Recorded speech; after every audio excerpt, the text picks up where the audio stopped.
there's some people who have made an attempt to change their deeds.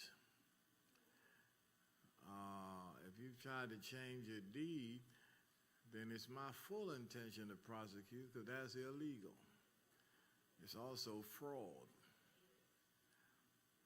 And on that end, I intend to do what we have to do. Any question on that before I bring Brother Edwards forward? All right. Brother Boykin Edwards, it's all yours.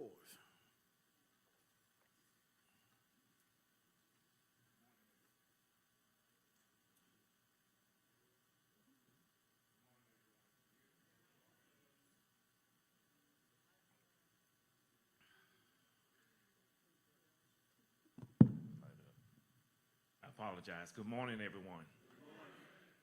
Certainly, it's always my honor and my pleasure to come before fellow A.M.E. congregates, and certainly my role as the 6th District Attorney is to keep you abreast of what's going on, and in this instance, what we have as relates to litigation, how to avoid that litigation, and what the requirements are as far as proceeding with litigation. Many of our churches, once we are in place, we gotta have our property refinanced. We gotta have our properties improved. So we have to get loans, for that purpose. What has been happening is some of our churches, led by the leadership, have asked the banks or the lending institution to change the name on the loan documents. They will remove the A.M.E. and insert something else. They will do whatever's got to be done in their mind to disassociate being a part of the A.M.E. church. The way the process works is, and you've got to pass out that were made available to you, there are certain requirements or conditions that the courts require. If we have to proceed with litigation, what has to be proven by the A.M.E. church in that regard? The first thing the courts generally will look at is the deed. They will look at the deed. You see there's a statute there. There's a statute there that says since April 1 of 1969, prior to then and afterwards, if you have a deed, and I want to just read some of that to you. That's on the second page of your handout. Its conveyances to churches or religious societies are confirmed. About middle ways there, where the sentence begins with all lots of land. It says all lots of land that's conveyed shall be fully and absolutely vested in such church or religious society or in their respective trustees for the uses and purposes expressed in the deed to be held by them or their trustees for their use by succession. And this is according to the mode of the church governmental rules. It's referencing the discipline. We may have deeds out there that are, say if it's in the church's name only, if the church has submitted to being a part of the A.M.E. church and there are certain conditions or requirements that the courts require as far as showing how we can prove property is held in trust. If you have taken on and used the church's, the A.M.E. name, any of its symbols, if you have, as you are here today, participated in conferences, if you have paid your assessments, if any of that is involved, then you are a part of the A.M.E. church. You got two kind of churches. One is an independent church, and the other is a hierarchical church. And on the first page there, I show you the definition of a hierarchical church. That's a church that's controlled or managed by a head of persons or groups in authority. And in this instance, in the A.M.E. church, we have a pecking order where we have the council of bishops, the presiding elders, the pastors, and so on. If you are a part of a hierarchical church, and the A.M.E. church is, then that local church is or becomes subordinate to the national church. And being a part of the A.M.E. church and a part of the connection, then you are going to be subject to the rules and requirements of A.M.E. church. And that's the doctrine and discipline of A.M.E. church. So you have to conform to that. If you'll go to the second page of the handout that I gave you, on the back side, it is section 3, general church property. At the very bottom of that section 3 is shown to be page 70 of the current A.M.E. discipline.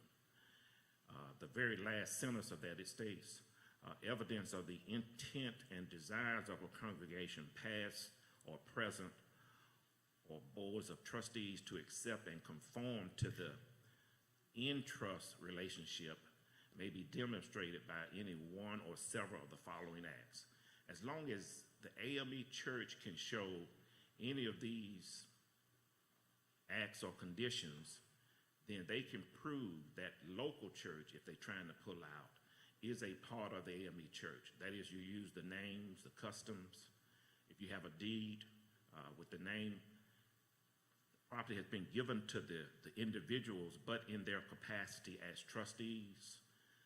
If you accept a pastor or a minister by assignment regularly, if you pay your assessments or your dues, if you participate in any kind of activities of the A.M.E. church, then you are a part of that connection. And the court will look at the history. They won't look at what's been done going forward. They're going to look at the history to see if you are a connection of the A.M.E. church. This is what we get. We get a letter from that local congregation. They have had a meeting and they have had a resolution. They've had their vote, but they've had a resolution where the resolution has said, you know, for whatever reason, we can't be involved with the A.M.E. church anymore. We have decided to leave. But in their mind, if they leave, they're going to take the property with them. And that is where they don't understand, no matter how long you or your family have been a part of the church. Unfortunately, if it's a church property with a cemetery, no matter how many relatives you may have buried at the cemetery, you still do not own that property. That is the property of the A.M.E. church. And we are able to prevail as far as getting the property back, but the challenge that we are having of certain jurisdictions, the process upon which to do that, and it's usually a very slow process. But again, we will prevail because we are able to prove that the A.M.E. Property that's personal, real property, or mixed, it belongs to the A.M.E. church. And all we're trying to do is have that local congregation understand that. I share it with the conference trustees. I share it with the presiding elders. What has been happening is, with me being from Atlanta, if we have judges up in the Atlanta area, if they rule improperly or the case is taken up on appeal and they are overturned, then a lot of people just come out of everywhere to challenge them for that judgeship, for that seat. That's not the way it happens in these smaller jurisdictions. The smaller jurisdiction judges want to rule for their people, whether they are right or wrong. So what we have to do is take the case up on appeal. The appeal process takes, on average, anywhere from 18 months to 2 years. That's just to the Court of Appeals. A lot of times it can go up to the Georgia Supreme Court. It just depends on what we're dealing with. We've got one church that we sued to get the property back, and when we sue, we are suing in equity. When you sue in equity, that means you're not asking for money damages. You're asking for a certain kind of relief, and the relief would be asking for an injunction to stop them from doing what they're doing on our property, we'd be asking for a petition to quiet title, that is to confirm that A.M.E. Church owns the property. And when we ask for that relief, the courts are supposed to consider the evidence that I'm telling you about. Is there a deed on, out there in the name of the A.M.E. Church? Is there a deed out there by the A.M.E. Church being held in trust of the property? Is there verification that they've been a part of the A.M.E. Church in the past? And those kind of things. That's being proven, but unfortunately, we get other sidebars that really are not related to the merits of the case, and that's just something we deal with. In this area, we got 4 cases pending right now in litigation. We got 4 cases. In one case, all 4 cases were filed in 2021. In one case, we've only had 2 court hearings since 2021. In 2 other cases that were filed in July of 2021, we have not had a court hearing at all. In the Atlanta area, it's pretty common to have a delay as far as getting court dates. But I'm perplexed in the smaller jurisdictions where you just don't have that large of a population why it takes so long for cases to be reached. But there's a delay or a lot of downtime to get a court hearing. In the other 3 cases, we don't have any, haven't had any court hearings at all. In one case,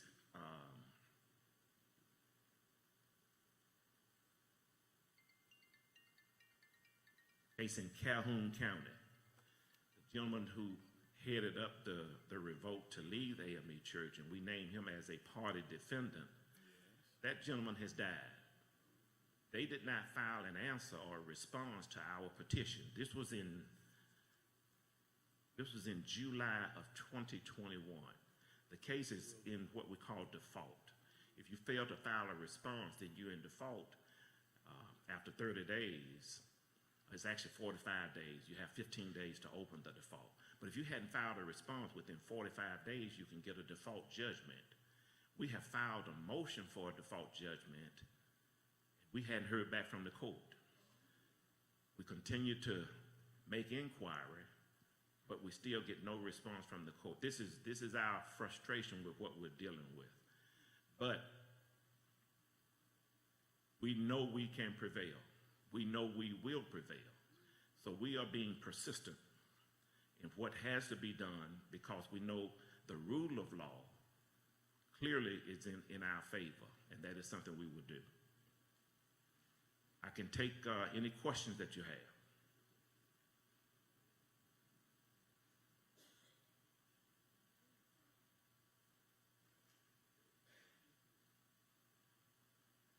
Thank you so very much. In the case where there may not be a deed, when you're looking, would you then take what has been said, if it sounds like a duck, looked like a duck, it must be a duck. In other words, if you've held your quarterly conference meetings and paid your budgetary obligations, would you utilize that then to create a deed? There is case law direct on that point, Elder Baker.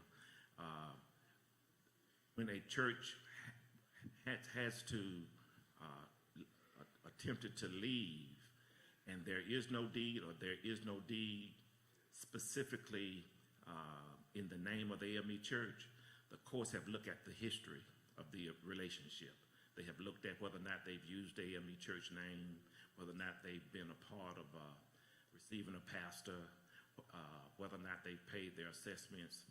As long as that history falls in place with them being a part of the A.M.E. Church, then the courts are supposed to rule in the A.M.E. Church's favor. And while we're on that subject, we have a lot of deeds out there that we really need our local churches to help us out on. We have a lot of deeds out there. These are deeds from the 1800s. The deed says it is properly conveyed, you give the individual's name, then it'll say a white man. And it's being conveyed to individuals as trustees of the A.M.E. Church, but it give those individuals names, and it'll say a colored or a Negro. I have sold property in certain areas with those deeds. I have used that language that's in the deed and sent it to the courthouse, and they send it back and they tell me we don't accept these kind of deeds anymore. So what we've had to do was go back and have the property surveyed to get a current legal description and identify the metes and bounds of the property. If you have deeds out there like that, we need to know about it. Those are deeds we need to bring up to date, not just for the benefit if a church is trying to leave, but if you're trying to refinance your property, if you're trying to improve the foundation of the property, banks or title companies won't accept those kind of deeds. So that is something that's very important. Yes, ma'am. Good morning. So you're saying that regardless of the fact that no one else except for the congregation actually funded the church, if they decide to pull out, they're pretty much just trapped? Is that what you're saying? There's no way for them to, there's no resolution or there's no effort given to make a resolution. You're saying that when the congregation sends a letter and then the response to that is going to be, well, we're going to go to court instead of actually trying to find a resolution for them to not leave. And I think you heard Bishop Jackson address it earlier. That there's just going to be a letter sent out. A lot of times when churches want to leave, we have are in negotiation with churches now to sell that property to them. Okay. If they want to leave. But let me also, and let me thank you. It's a very good question you raised. Our hope is that none of them would leave, but I also think we also need to face up to why some congregations want to leave. Right. So yesterday, when I said that I was not a part of anything in the church, there wasn't a question asked why. So when you said what yesterday now? So I attend church, but I am not active on any committees or anything. And there wasn't a question of, well, why are you not? Because I grew up in the A.M.E. church. I was very active in YPD. Well, let me ask you now, why are you not involved in anything in the church? Thank you for asking. Yeah. So the thing is, the church is under duress, and we Explain what you mean by duress. So the foundation is where it was normally strong. It feels shaky, and You mean the physical building? no, not the physical building. Okay, I know what you mean. Thank you. So the issue is that yesterday when I said I was from Reedsville and you said, where is that? It kind of put up a red flag for me because you mentioned Reedsville, Greater Bethel Reedsville, in another conference, at another meeting. And this time you didn't know where it was. Let me say this, there are about 500 churches, A.M.E. Yes. churches in Georgia. No, let me finish, and 159 counties. So let me apologize to you because, to be frank with you, I hear a whole lot of names and a whole lot of cities, and I may remember this week that it's down near Savannah. The next week I may ask which conference is it in. Right. It's because I've been here 7 years, so I'm a slow learner. So let me thank you for being direct on that. But give me your name again. My name is B. Griffin. B. Griffin. B. Griffin, I want to thank you. You're 35, correct? I'm 35. See, I remember that from yesterday. No, because you look like you about 20-something. So. Well, thank you. But let me say this, several things. It's an excellent question you raised, And why I like these conversations. When you say your church is under duress, a whole bunch of our churches are under duress for a whole bunch of reasons. Let me give you, for example, most people when they hear a church wants or a congregation wants to withdraw, they get a negative connotation as if, what's wrong with them, why they want to leave us? Well, see, I've made it a point, most every church that wants to leave, or every congregation that wants, I make it a point to try to reach out and talk. And let me tell you what I've discovered. I guarantee you at least 75% of them are older congregations, senior citizens. And the church you are attending, I guarantee you in the minority, you may be about one or two young adults there. Most of our folk are seniors. Yes. And this is what they say to me, Bishop, we need a new roof. We have, what's that stuff on the wall? Mildew? Mold. And then on top of that, there may be some other problems. And Bishop, we don't have the money to fix up the building, and then you all drop this budget on us. We got 7 people. For this meeting y'all got coming up, they want $7,000 or $8,000 from 5 people. We can't do this. It's better for us not to be a part.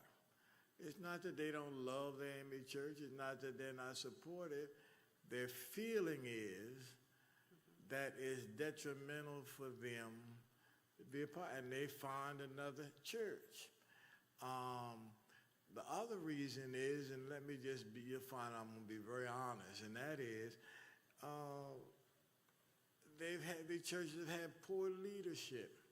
Somebody said something to me this morning, which really hit me very hard, very hard.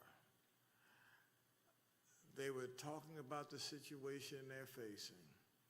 And they said, Bishop, the problem is you all just don't get it. Whenever the pastor has a problem,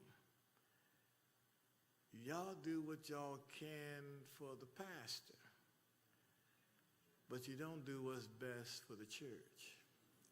Amen. And then she put it this way, and this is the part that really hit me. She said, you all do everything you can for the hireling, but not for the congregation. And I'll be very frank with you, many of our churches are struggling today because of leadership.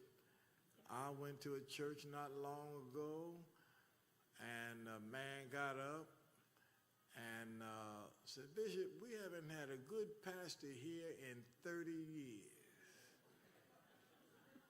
And proceeded to tell me the different things different pastors had done. I said, Bishop, we just can't take it anymore. And so when I use the term finish strong, that's one of the things that also mean we've got to, maybe not you, but most of you in here have heard me say our congregations are not healthy. It's hard for the body to be healthy if the head is not healthy. And so that's the challenge, and it's a heavy, heavy challenge. Okay? So let me say to you, over the next 10 months, that's one of the things, I'm going to do everything I can possibly do to help us. That's why yesterday I spent so much time on the local church. The local church is the most important thing we have. If the local church is not strong, not the connection, not the Episcopal District, not the annual conference are going to be strong. Our churches are struggling to survive. In fact, the church ought to minister to the community. Today, in most of our churches, it's the other way around. For example, we having fundraisers because we need the community to help the church. How the church gonna help the folk? We need the community to help us pay the light bill, keep the water running. So that's where we are. And what you present to us is really a stark reality. And I hear that from most all of our young adults. And so you've raised the issue.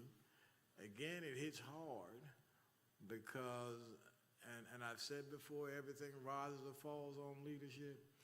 Well, in terms of the 6th district, that's me. And so I've got to do what I got to do to help strengthen our local churches and the district. And now, you're attending Reedsville. Yes, Before you leave from here today, I want you to come up and see me. I will. All right? Yes, sir. All right. Thank you. Work? Where do you work? I work at Crider Foods. I'm a client services manager. Okay. Well, thank you. I'm just glad to have somebody like you in the church. I really Thank you. am. Thank you. Sit down, Cornelius. Yes. Good morning.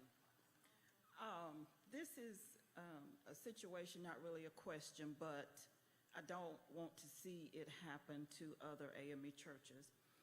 The church that I'm at now, Parker's Chapel was part of a circuit. And the other church pulled out some years ago. And apparently the deed read such that if it ever stopped being used as a church, it would revert to the folk who gave it. Yeah, reversionary clause. Yes, and apparently, and Sister Bird, Gwen Bird can help me out a little bit more with this, but I was just devastated when she told me this. The church stopped being used. The family who owned it took it back, put up gates. There's a cemetery back there. Put up gates. People who had family buried had to get permission to open the gate to go back there.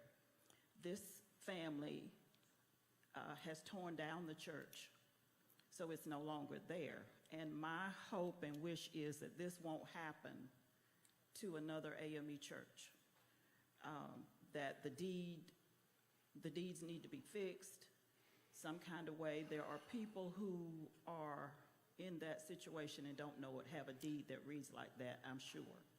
Let me say this for the 100th time. Since I've been in Georgia,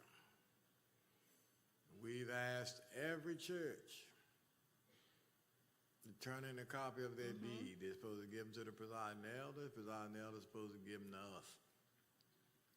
The reasoning for that is for us to review the deeds and make sure about the language and all of that. So again, if we don't get that deed, then we're going to have to find somebody, pay somebody to go to courthouses all over Georgia to try to get a copy of these deeds. So I'm saying again, every congregation needs to turn in a copy of the deed. Every pastor needs to get a copy of the deed for that church to make sure we have it. Kristen Kelly, raise your hand. Come out here so folk can see you. This Kristen Kelly in my office, all the deeds. Thank you, Red Mepham, for clapping for her.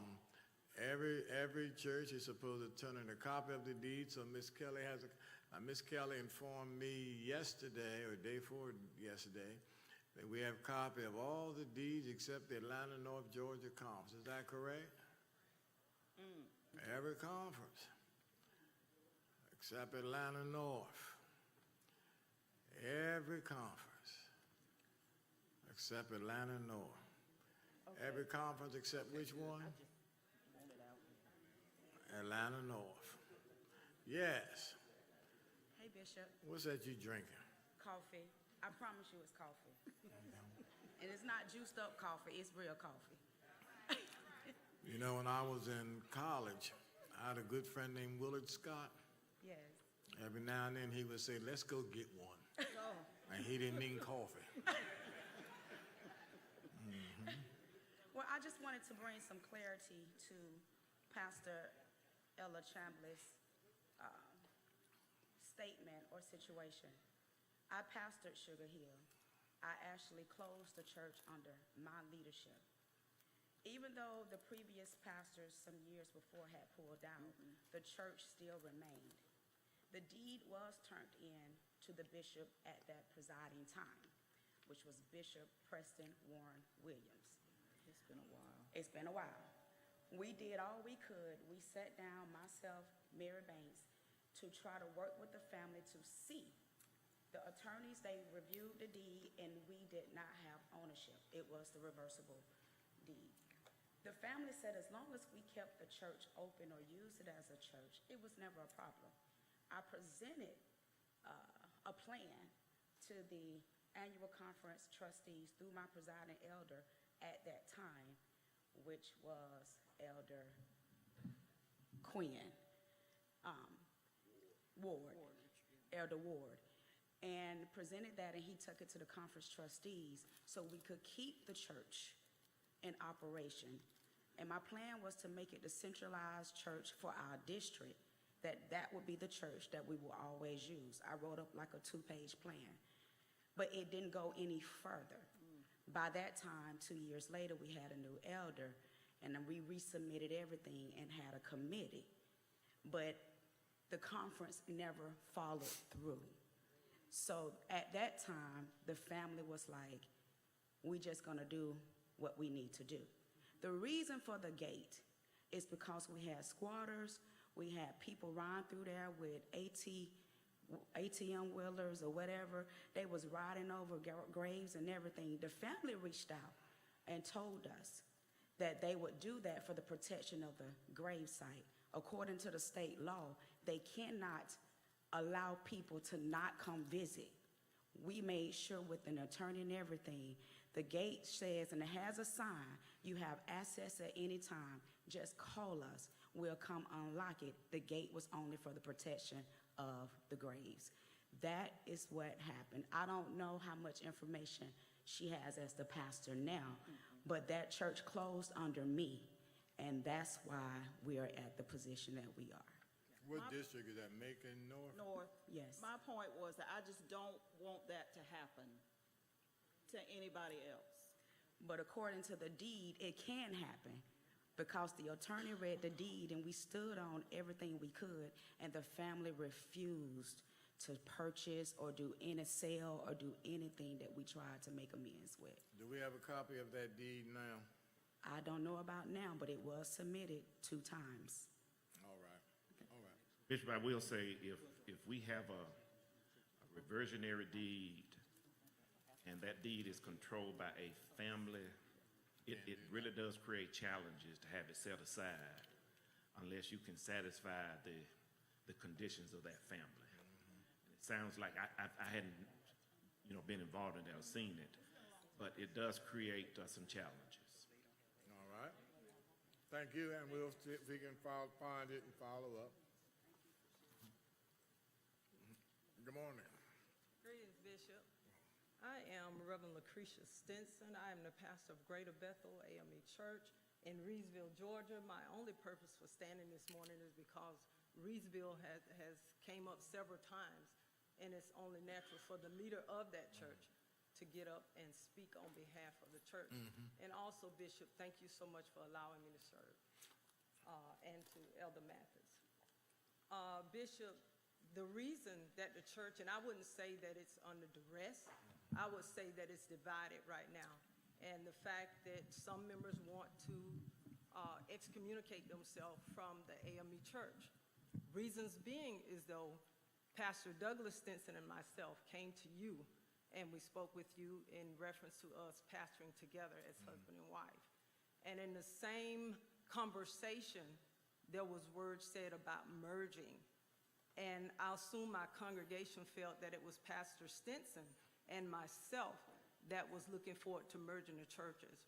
Actually, Greater Bethel, the church that I pastor, as well as St. James and Glenville, they're self-sufficient churches. There really was no need for them to merge, but that's not my choice to make. You're the leader, I do understand the concerns of the church because I have a church home, St. Paul. If you cut me, I bleed A.M.E., amen? But I do say, I understand they have family members that have passed and been buried in that church, people born and been baptized in that church. I understand what they're going through. However, there are some things that I do not understand. And there's some things that I have experienced that I've never experienced in my life at Greater Bethel A.M.E. Church. But what I am going to do, if you allow me to go back to that church, I'm still going to be that pastor that God has called me to be for the members that want to remain in that church. Let me say, yesterday I said I wanted to thank her for the leadership she's provided, and you going back. Very, very fine pastor. And let me also say, and I'm glad you brought it up because, you know, again, I say I'm amazed because I keep hearing that the AMEs have been trained and they're taught and they know the church. And then I find out that's not accurate. Let me say this. All the annual conference can do is make a recommendation. For example, if the Georgia Conference trustees make a recommendation that two churches merge, that's the conference trustees' recommendation. The law of the church, the discipline says that congregation must also concur. If the congregation does not concur, then it can't happen. So because someone comes to a church and asks if they would be interested in merging, does not mean you have to merge. We will not know whether you concur or disagree until we ask.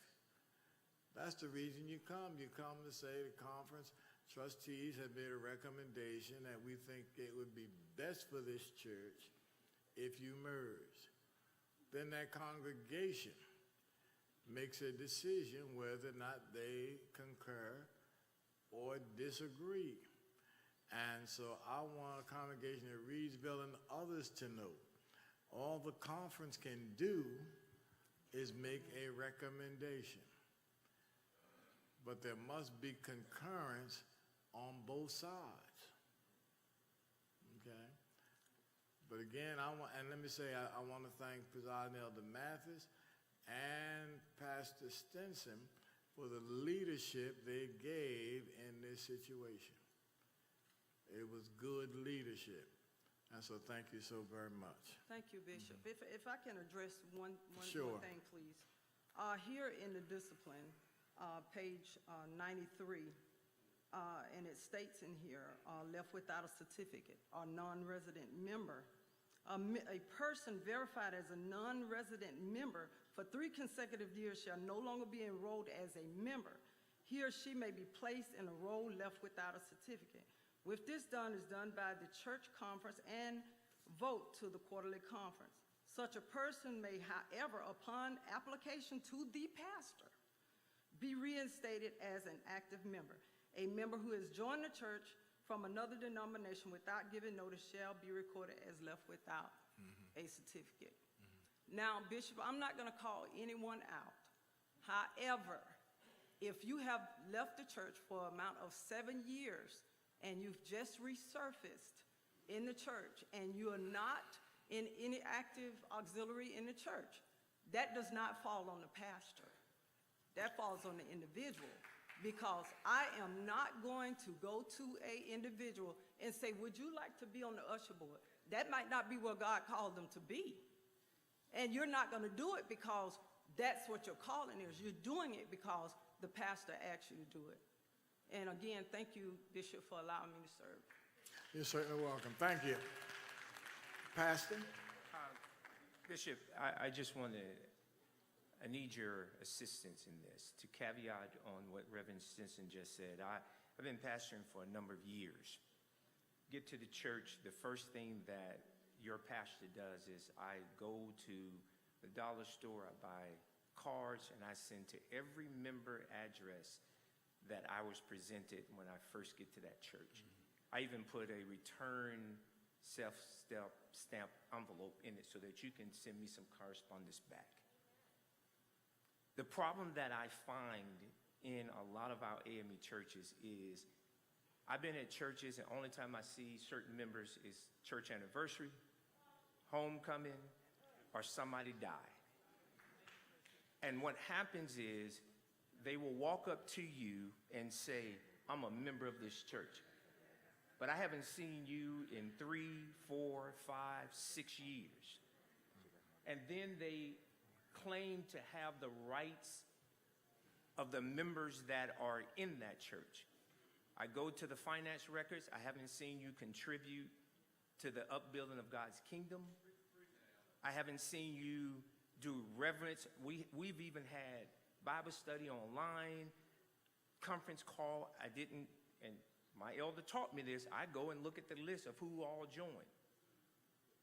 But then you come one Sunday and say, I'm a member of this church and I want to have the same rights as everybody else.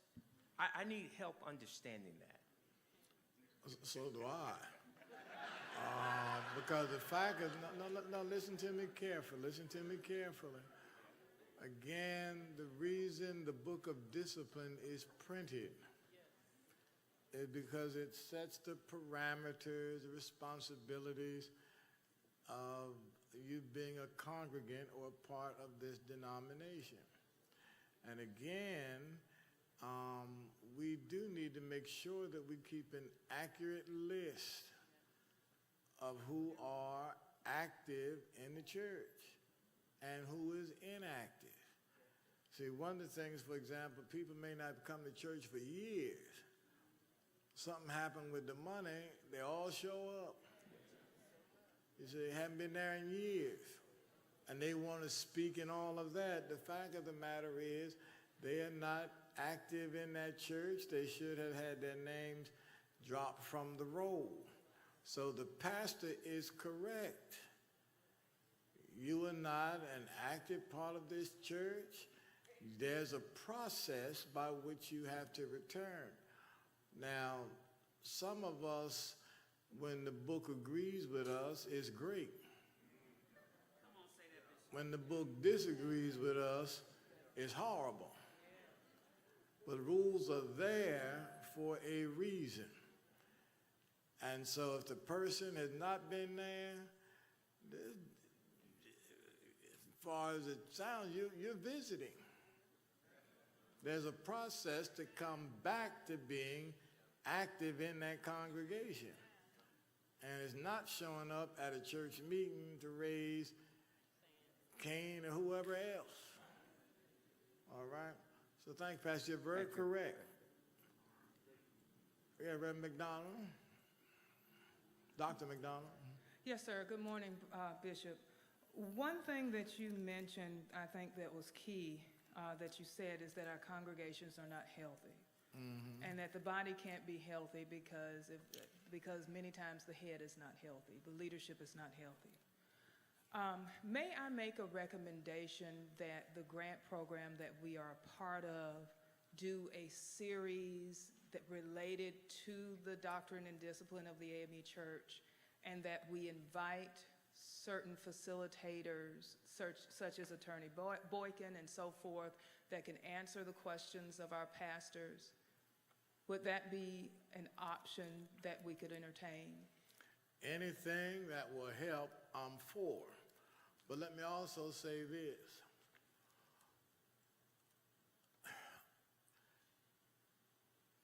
We have to bear personal responsibility. You can go to get all the degrees you want, but if you don't act on it and grow from it, it's not going to help. Again, we sell the disciplines. I'm not sure many people read it. Don't read it. You see, and in fact, I'm facing positions or are situations now which really, really frustrate me. You know, you can't mess up year after year after year and then get mad because you don't get a promotion. It's a thing, personal responsibility. And that does not just go for the pastor, that goes for the congregation. That goes for the congregation. That's why I said yes, that all the first and third Sunday members stand. You see? No, because one of the things which irritates you, well, take that back, irritates me, folk who are not consistent in their own relationship want to jump on everybody else for their inequity, but don't want nothing said about theirs. So that's where we are. But any training we can get, I'm all for it. Count me in. Thank you, Bishop. But again, it comes down to personal responsibility.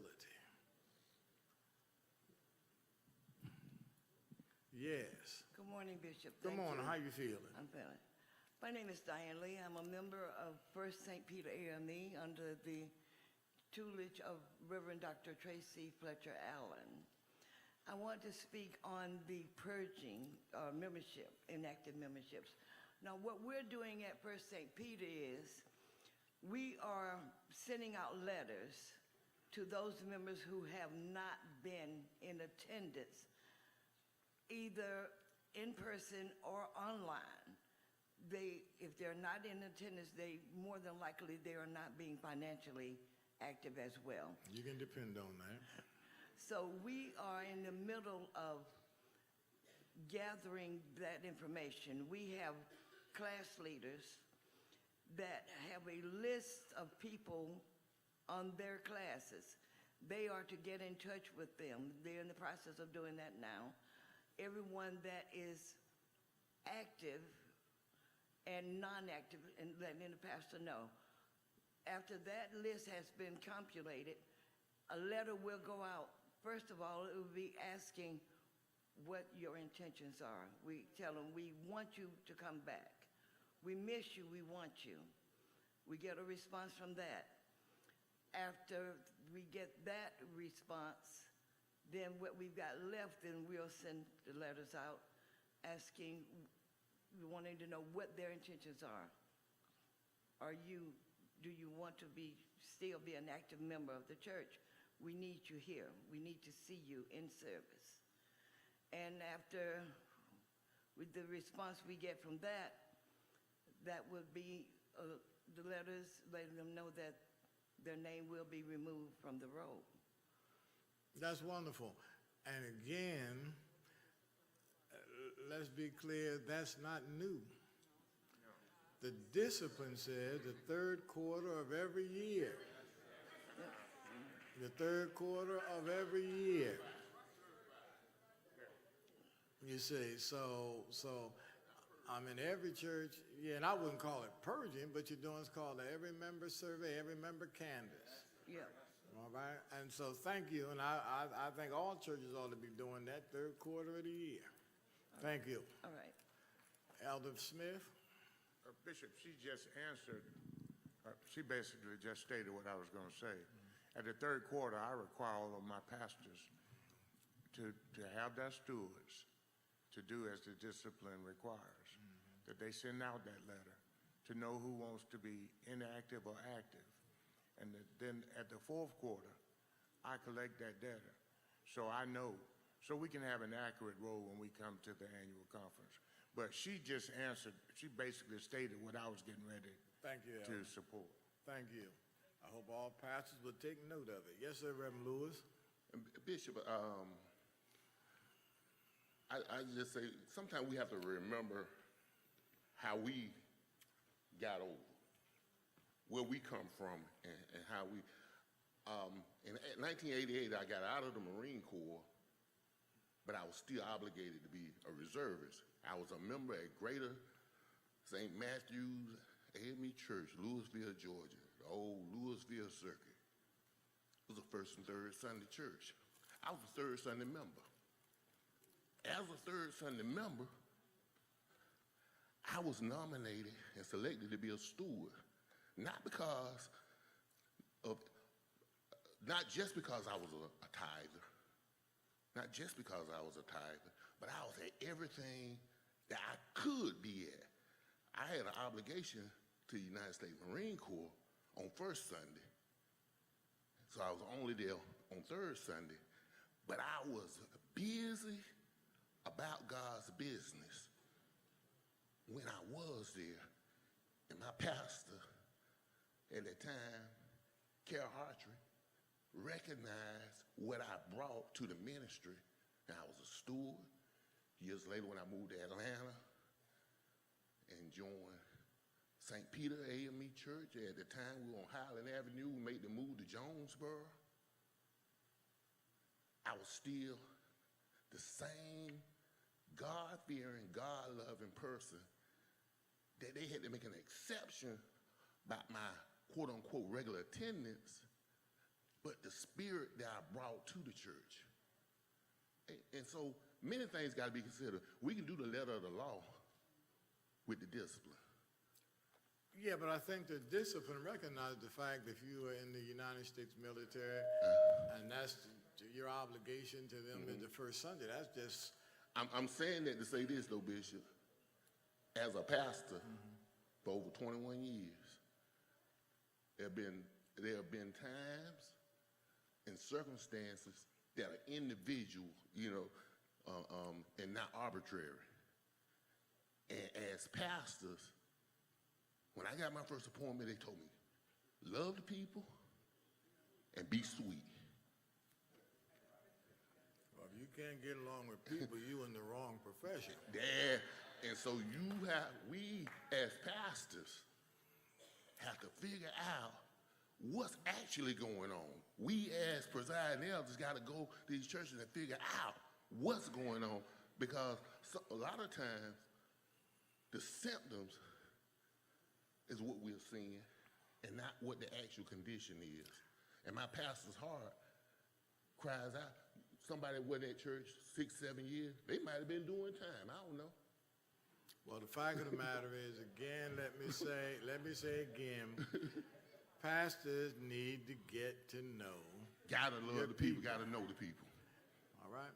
And Brother Edwards, go right on ahead. Yeah, Bishop, Yes, Reverend Johnson. if I may, historically, and I'm talking about the courts here in Georgia, the court decisions have not just involved the A.M.E. churches. It has involved the Presbyterian churches, the CME, the Catholic Church, and in these court decisions, they have tracked everything that I have mentioned to you, how you identify if it's a hierarchical church.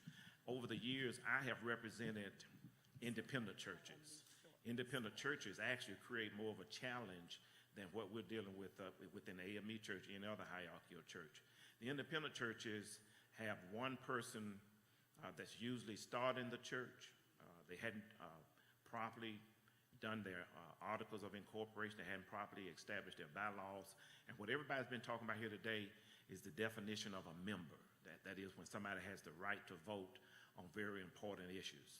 And when that comes up in the independent church, especially if that person who started the church is either ill or has passed away, you have a big divide there. And usually these independent churches will split up and have to start all over. And all I'm talking about is the requirements of a hierarchical church is just not pertaining to the A.M.E. church. It is pertaining to any hierarchical church in the state, actually in the country of the United States. Back to the issue of the deeds. Is there a major issue when the deed still says Free African Society? It has the name of the church. Like, for example, the Greater St. Matthew Free African Society. Is that a major issue? That is an issue, and I've had some of those, yes, ma'am. You've not? I have, yes. Oh, okay. And that's why we want to identify those so we can address it. Okay. Again, the reason we want the deeds is to make sure that the language is correct. The Free African Society is what gave birth to the A.M.E. Church. Richard Allen they began with the Free African Society. A.M.E. Church comes out, born out of the Free African Society, 1816. And so that's why we need to make sure the deeds have the correct language. Go ahead, brother. Anything else?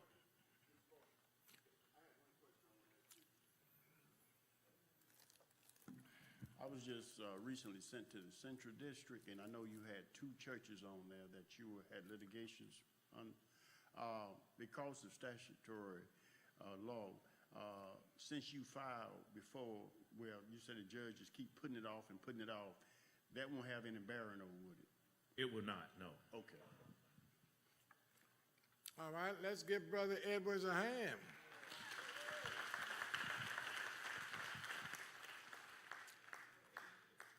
And y'all will be hearing about some of the litigation and stuff coming up. You know,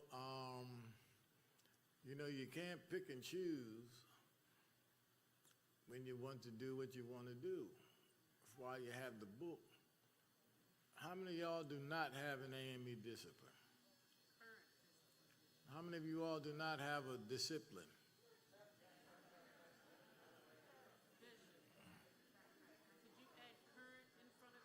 How many of you all have a current A.M.E. discipline? Have. How many of y'all read it?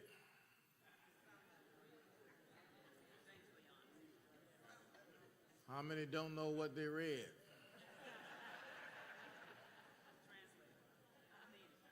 All right. Thank you so much. Now, my brother, my Sister Kelly, you want to say something? Coming up, Sister Kelly, go to that microphone right there.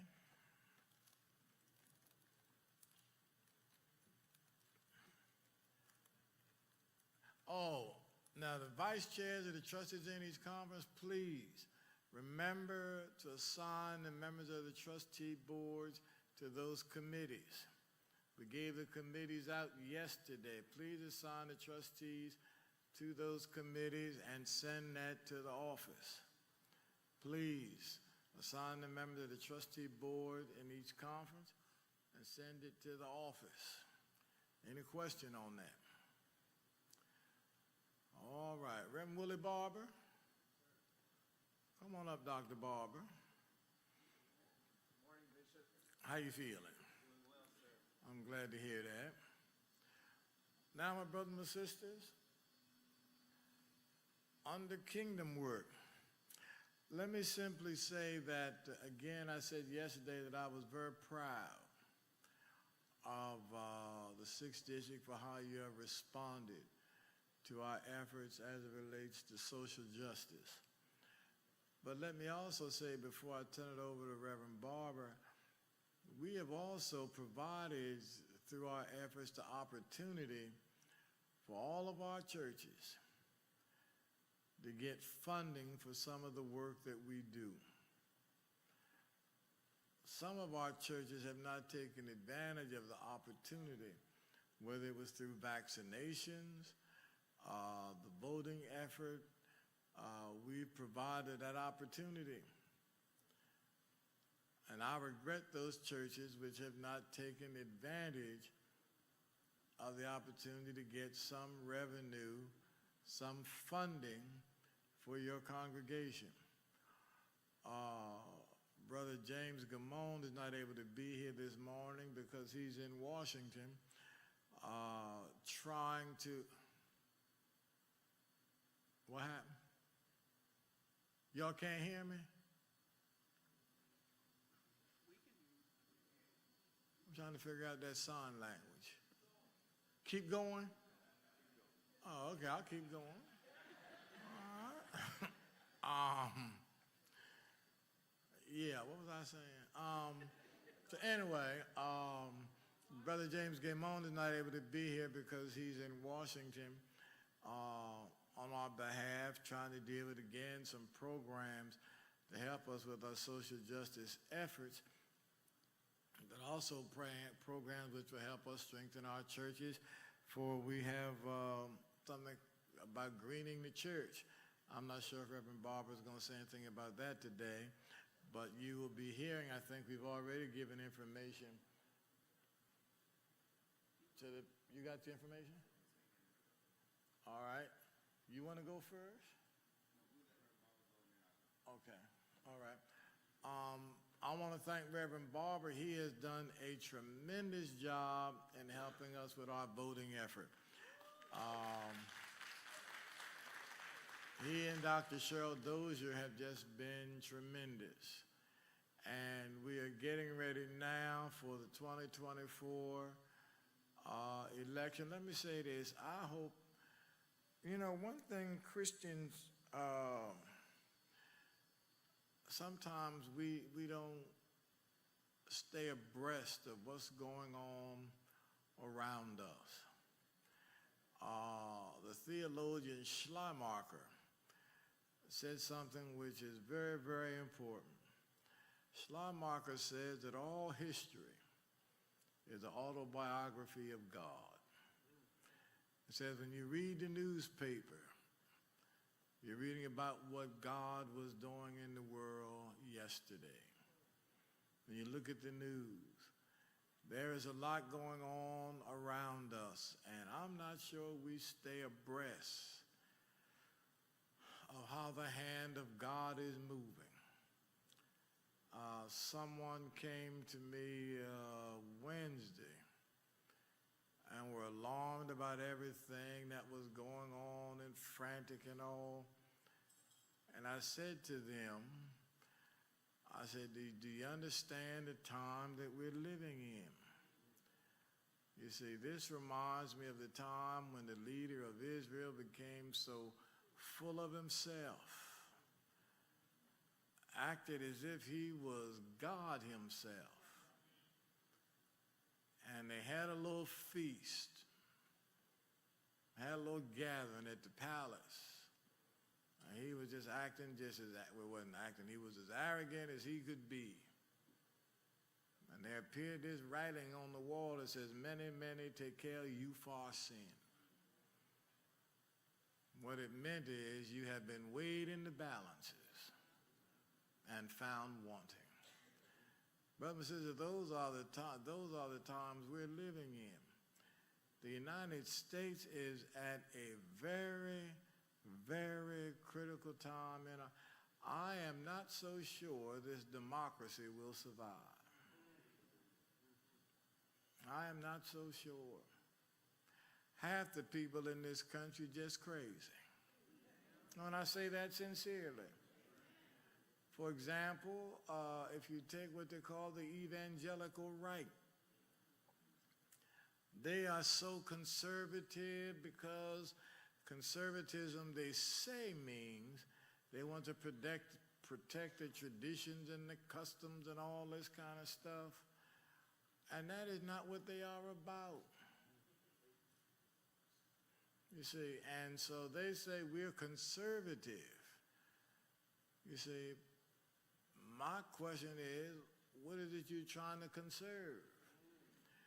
What they want to conserve is not justice. They want to conserve the way this country used to be, when you didn't have equal rights and civil rights and voting rights, and when white folk were in charge.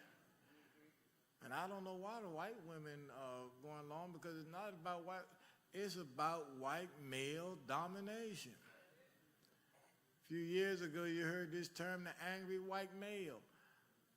I want to know, what the hell are they angry about? They run everything. You see, and so we need to stay abreast of what's happening.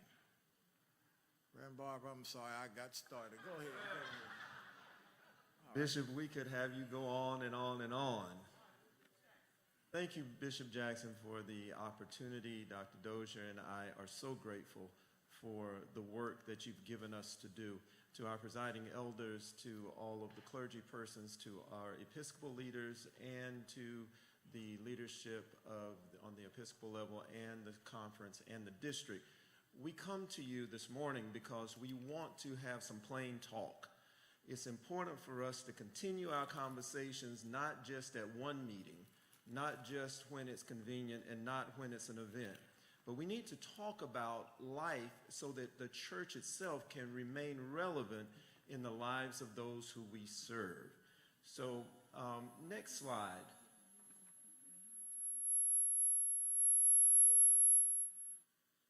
Democracy is a Christian value.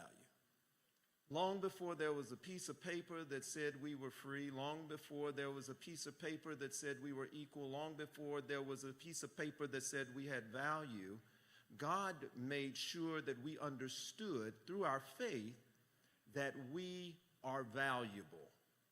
Now, as black people, we don't always embrace democracy. Why? Because we've been taught that we have always been the other. But we are not the other. There would not be a United States of America if black hands had not built it. It is really important for us to remember, if we are to protect the general welfare of black people, people of color, and all who are willing in the creation of Christ in matters of spiritual growth, in matters of health and welfare, education, social, criminal justice, employment, and economic empowerment, then we as the church must be the voice of the voiceless. We must also be the power behind the powerless. We have abdicated our purpose when it comes to God's creation. And my brothers and sisters, I will say this to you. If we do not do our work, God can call somebody else. But I absolutely believe that we are a people who were created to spotlight that which is unjust and to promote that which is just. Next slide. We have a strategy in the Sixth Episcopal District under Bishop's leadership to educate. And there is a three-pronged approach to educate, engage, and to empower. It is the goal of the Social Action Commission to follow and inform everyone regarding state and federal and local legislation. Engagement, folks, our people do much better when we touch each other, when we talk to each other, when we are in each other's communities, in each other's homes. And so we must engage on the issues that are relevant to us through a series of initiatives, and Bishop touched on this. Brother James Gaiman has done a fantastic job of finding resources to bring, and Pastor Thomas is going to talk about that when it comes to greening the church, but also in the area of health and wellness and awareness, and also in the area of voter registration and voter education. There is funding out there. If we want to engage people's minds, then let's feed them. Let's feed them. And not with bread, not with what we lay out on our table, but let's feed them with information. Just like there are food deserts, there are information deserts in our culture. Our folk don't know. And that's why you see, I want everybody to pay attention to this, Bishop. I don't like Fox News. I really don't. But I watch it because I need to know what the other folk are doing. If you notice, Fox News has undergone a transformation. It is browning faster than CNN and NBC. We are seeing people who look like us, people who are not old like me, espousing the same, saying the same things that folk that don't look like us, who have no reason to support us, looking to undermine us. Our people are saying these things. And you know what? That's going to resonate with some young person who feels disenfranchised. That's going to resonate with a brother that feels like there is no place for him among a culture where we are promoting the rights of all people.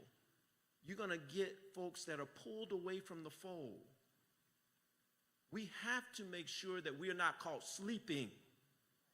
This wokeness business, I don't know. I believe that we really need to make sure that we understand what woke means. What woke means is for us to be aware and ready to do our work. What woke means to the other folks is that we're doing stuff they don't want us to do. We will empower by means of the vote as we march closer to a more equitable society. Next slide.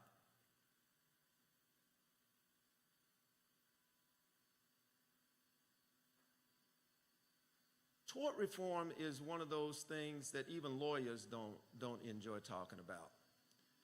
But we received an email from a supervisor a few nights ago, and she said, what about tort reform? What is going on? Well, tort reform is one of those kind of sleeping dangers, because, my brothers and sisters, the only thing that stands between the general public and large corporations when it comes to liability is the ability of individuals to sue. The governor of Georgia has an agenda to reduce the ability of everyday citizens to engage in their right to sue. You get run over by a truck. You may not get anything because you're going on to glory, but you want your family to be taken care of. Limits on those types of laws unjustly that lean toward corporations and toward folks who can do great harm to individuals is detrimental to our culture. Unjust people create unjust laws. So we can't complain when things happen and it's all because we did not engage in the process of voting. There are some general priorities with the Black Legislative Caucus, the Legislative Black Caucus in Georgia. These are the general priorities. Broadband legislation for the underserved communities of Georgia. Underserved does not necessarily mean poor. Underserved does not necessarily mean without resources. It can be the location. If you live in South Georgia and you got 100 acres, you probably don't have broadband. Broadband is the great equalizer because it gives us access to the internet. It allows us to be able to hear other conversations without just watching what the major news networks say. When we have information deserts, then we have mind deserts, and we starve to death. So as the governor talks about giving out money for broadband, we have to call our legislators, the representatives, the senators that represent our districts, and say to them, we need you to get a piece of whatever is out there for every community in Georgia. It doesn't all need to go to Georgia Power. It doesn't all that money does not need to go to Southern companies. All that money does not need to go to diverse power, because right now that's where the money is going to telecoms. And we are losing out.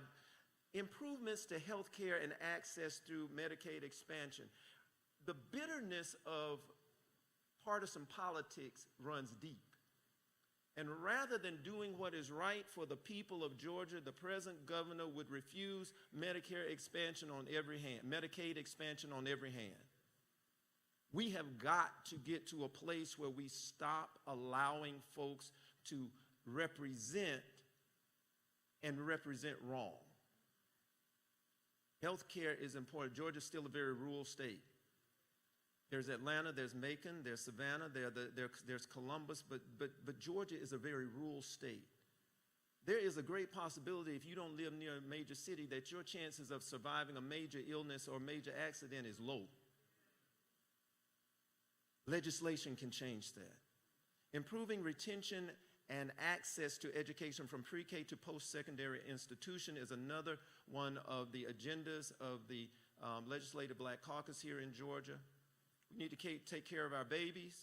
But my brothers and sisters, one of the great dangers to our culture, to maintaining and achieving generational wealth, is the education gap. Education is a great equalizer, but you take it out of the picture and then we're all flat. But I don't want you to forget that there are some financial implications behind the issues that are at hand. Joe Biden was slammed yesterday and said that he provided handouts to students who have loans. My brothers and sisters, we overwhelmingly, most of the time, because of our socioeconomic status, need to have undergirding in order to achieve higher education. If folk take that away from us, this is not about what we can get in the future. This is about what could be taken away from us today. The last thing, the reversal of and the root causes of systemic inequities in the criminal justice system. That is an ongoing struggle. It will be generational. But the Legislative Black Caucus is committed. And we must be committed with them. You ask, what can I do? We spoke with a couple of our friends, Bishop, Representative Rhonda Taylor, Senator Anderson, and both of those outstanding leaders said, we need our folks to show up. No, come to the Capitol. You pay for that building. Come to the committee meetings. You are allowed. We will help you to know the time and the place. Dr. Cheryl Dozier and I intend to get out to every presiding elder's district a calendar of events where your people can come and let the voices be known and support the legislators that represent you. Next slide. Finally, there are some specific pieces of legislation. Senate Bill 79 that has been brought forth by Senator Anderson, she is proposing that one of the existing holidays in Georgia be changed to a voting holiday. A voting holiday. Take one of the Confederate holidays, and if they don't want to give us a Confederate holiday, take one of the other holidays and make that a voting day. We all know the limitations of souls to the polls because of the local rules that are put forth by the committees in the counties in which you live. But we are looking for a state holiday under SB 79 for election purposes. SB 82 might seem benign. It's called the Crown Act, by Senator Anderson. That is to say that our children can wear their hair the way they want to wear their hair, naturally the way they wear their hair, whether it is within the settings of education or whether it is in the settings of corporate America. We understand that there are rules for everybody, but we are not looking to be taken advantage of under the name of those same rules. Finally, HB House Bill 628 that has been brought forth by Representative Rhonda Taylor, it is the Affordable Housing Act. We still have a lack of housing here in Georgia. I don't care where you live. Affordable housing. Housing that is representative of the people who need to live in them. Rather than relegating people to situations that are unsafe, that are unsustainable, Representative Taylor says that this bill will give us the resources that we will need to create more single-family homes and create mandates where communities and municipalities will have to set aside certain areas for affordable housing. Next slide. There are some issues of concern.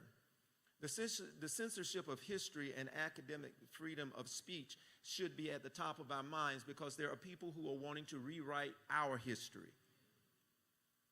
When other people tell our story, most of the time it's told incorrectly. So we have to somehow figure out a way to protect that. Dr. Cheryl Dozier and I are working on a project that we will present to Bishop Jackson, where we will create virtual connections with libraries of HBCUs throughout the country. How will this work? The HBCU will give a virtual library card to any community or any person who wants to utilize it. If your library has been closed or books have been taken off your shelves, or in your school district there are books that are not allowed to be read, we will make them available. Dr. Haycoat and Dr. Higgins have done a fantastic job of providing us with a list of books that have been in other places banned but are important to our culture. We want to make sure that we have all of those books available no matter where you are, whether you're in Cairo, Georgia, or whether you're in Alpharetta. It is important for us to fight for our history. I don't know really what's wrong with us, because there was a time, Bishop, when our people said, if you want something from me that doesn't belong to you, you're going to have to fight me for it. That time again is now. It's not about what we are going to get. It's about what we're losing. Student debt crisis. My brothers and sisters, we need to do everything that we can to support any leadership that makes it easier for our young people to get out of debt. Parents who sign on to student loans with children, trying to get them through school, although it is a worthy cause and it is an absolutely necessary cause sometimes, it is a ticket sometimes to losing everything that an entire family, 6 generations has worked for. So let us be mindful and not be sleeping. Next slide. My brothers and sisters, we have some fantastic partnerships. Is Sister Sean Allen Tucker here? Come on up. Bishop, if you will indulge us just a little bit. We have our Fair Count partner with us today. She's going to come and say a brief word. And it's important because Fair Count has been on the cutting edge of everything voter education. It has taught us what gerrymandering is and how it affects us.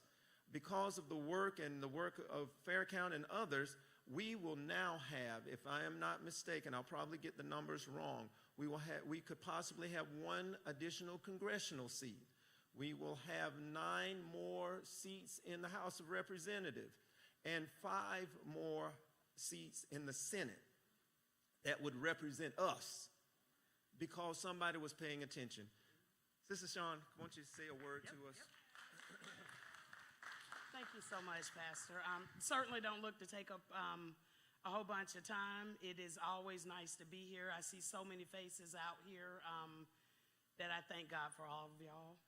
So I start by just thanking God for keeping me and getting me here.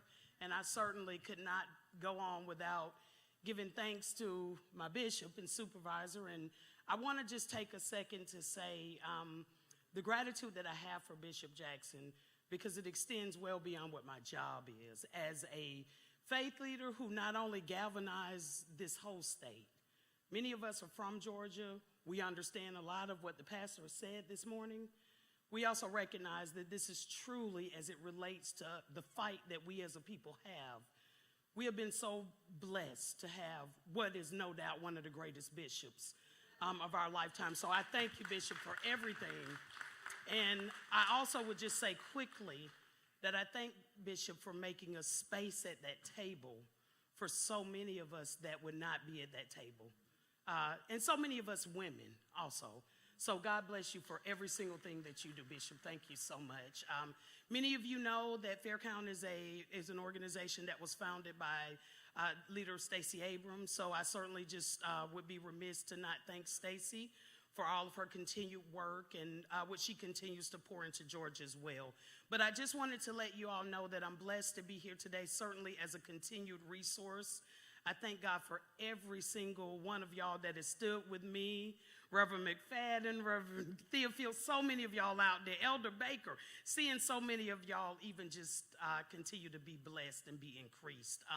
But we are at a serious moment. Certainly, we have worked together many years, I always say that, but things continue to mount and to escalate. I want to lift up that we should absolutely be paying attention to the things that are going on in the redistricting realm as it relates to what's going on in Alabama. I thank God that they will get a new map drawn. As we know, this will contribute to a new minority district being drawn, but also recognizing, Reverend Anderson Lewis, but just recognizing too that this is also in play for us. Georgia may look at us having a special session, and certainly we are going into a consequential election. We are now looking to potentially have a special session, so please, please pay attention. I just also want to let you all know that I have a bunch of literature. The literature that we have challenges us as faith people, as people that live in this great state, to be aware of many things. Certainly, you all know Faircount is born out of the census, so census redistricting and voting. But our literature is pretty much just sort of a catch-all literature, whether it's being climate aware. There's a young brother that the pastor and I were with a few weeks ago in Columbus. He is with Georgia Interfaith Power and Light. He will probably be here today. If you are a faith leader, he is, young man in the back, have a conversation with him. We are at that moment where we just have to be active. So please, I encourage you. The literature that we have is free. I'm going to get it to Pastor Barber. If anyone, just having it in your church makes a difference. We also have trifolds that tell what the positions stand for. This is immensely helpful. Sometimes people are just embarrassed. They don't want to, they don't really know what a position is. I myself, okay, we all learn. So again, Faircount is here as a continued resource. Please reach out to us. You all know the other half of the faith team, Teresa Thompson. My sister could not be here today. Her husband, who's also a pastor, is under the weather right now. Teresa has a free faith app. A lot of you have this app. Again, reaching out to us. I have cards. And just again, want to thank everyone and just recognize again, we are up against a very consequential year next year.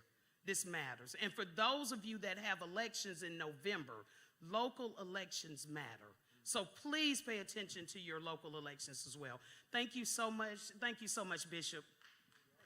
Thank you, Sean. We really appreciate you and everything that you do with us as a partner with Faircount. My brothers and sisters, the last thing before my brother comes and informs you about climate justice, I want you to know that there is a process. There is a process of knowing about legislation. And Bishop, there will be a session coming up where the Legislative Black Caucus will be coming together to determine what bills will be presented in the next session, which is at the beginning of the year. And we will inform you, Bishop, and the rest of the body at that time. Thank you so much for the opportunity to serve.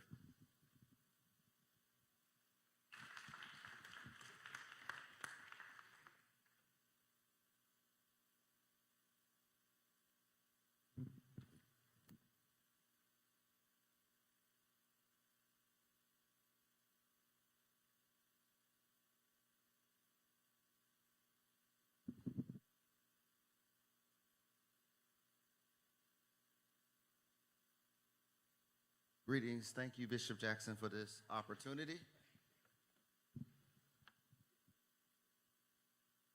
Sixth Episcopal District, we are working currently to develop climate justice, as many of you are aware of. And the Sixth Episcopal District has an initiative for climate justice to promote sustainability. The church seeks to establish clean energy hubs that every church in the Sixth Episcopal District, these hubs will be sustainable solutions such as solar power, energy storage and efficiency. The clean energy hubs also will feature bi-directional EV charging stations and more.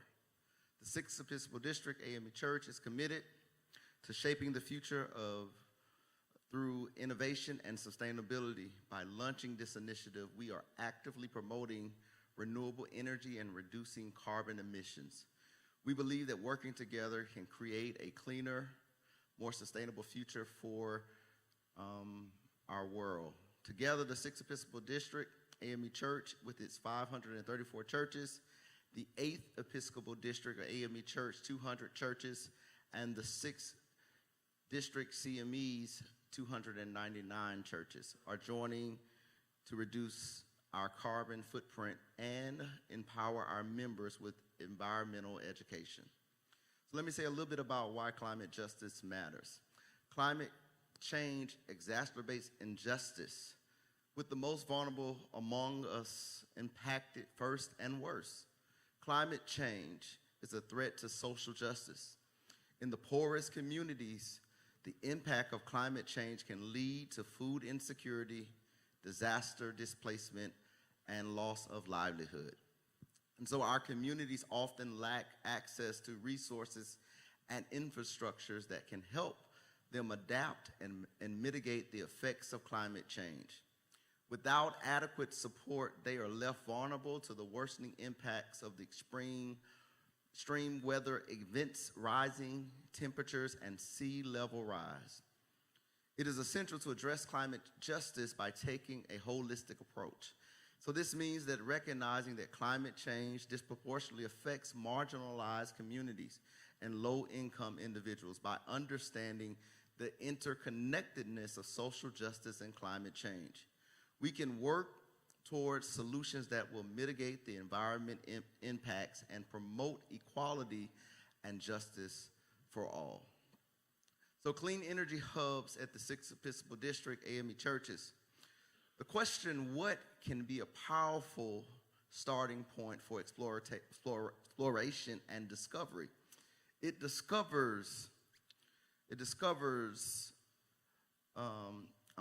invites curiosity and encourages us to seek answers and understanding.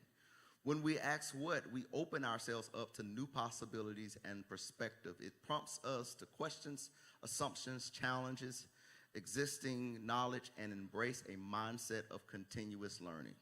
The 6th Episcopal District A.M.E. Church plans to create clean energy hubs in every church. These hubs will provide sustainable solutions like solar power, energy storage, energy efficiency, and bidirectional electric vehicle charging stations. So in the first pilot of the program, we have identified 4 churches in the first hub. The churches are Turner Chapel A.M.E. Church in Marietta, New Bethel A.M.E. Church in Lithonia, and Prospect A.M.E. Church in Fort Sin. These 3 churches have already completed what we call a feasibility study. And the feasibility study, what's happening with the feasibility study is that they're taking a look at the energy consumption at the local church level. It requires someone to go to the church to pull all of the electric bills, as well as look at the amount of energy that each outlet, each light, each AC unit is being used in the church, and to be able to understand what it requires for that church to operate. Once that's completed, then we move over to the planning stage, which says how many solar panels will the church need to properly power the church, as well as how much storage, how much battery backup would the church need to be able to back up in the case of an outage. Once that's done, then it goes over to a engineer, and the engineer is able to put it together. What our hope is that in the next phase is that we will have 100 churches who we will be able to be in conversation with about energy efficiency in your local church. Outside of the conference center, there's a sign on a stand, and it has the information about the Clean Energy Hub. There's a QR code that's there. If you will scan the QR code, you can put your information in for your church. It doesn't have to be a pastor. A lay person can do it as well. If you would scan that information and put your church information in, we will contact you and begin working with your local church. Let me say this, that it does require the church to do some work. So someone will have to be at the church to be able to correspond with us so that we can get the information that we need so we can begin the process. We are working with Green the Church, Gemini Energy Solutions, and Solar for All, Greenhouse Gas Reduction Fund Community Partnership. And so we want to engage everyone that's interested. And if you would take the time to scan the QR code, we will have more information available to you. I don't want to continue talking about it, but I will say this, that clean energy is the way to go. And we know that President Biden put a whole bunch of money into the Build Back Better plan so that we could be more energy efficient and move more to a green energy format across the states. Is it okay, Bishop, if I take any questions? Are there any questions or anyone has? Yes, ma'am, please. Can you come up to the mic, please? Any questions? Any other persons that have questions? Come on up. I'll take two more.